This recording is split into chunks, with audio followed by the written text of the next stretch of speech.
Bentrovati a un nuovo appuntamento con il meteo di Antenna 3.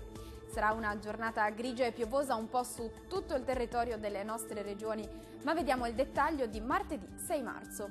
Sul Veneto cielo molto nuvoloso o coperto su tutti i settori, anche con precipitazioni associate possibili per tutto l'arco della giornata, localmente di moderata intensità.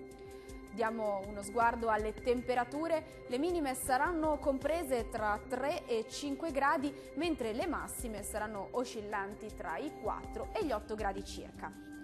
Sul Friuli Venezia Giulia il cielo sarà molto nuvoloso o coperto, anche qui con piogge frequenti durante la giornata, a tratti moderate o forti. Per quanto riguarda le temperature, le minime saranno comprese tra 3 e 5 gradi, massime invece tra 5 e 8 gradi. Vediamo infine la situazione del Trentino Alto Adige. Sarà diffusamente nuvoloso anche su questa regione con precipitazioni sparse ma frequenti. Le temperature minime saranno comprese tra 4 e 6 gradi, massime invece oscillanti tra 9 e 12 gradi. Dal meteo di Antenna 3 per oggi è tutto. Arrivederci.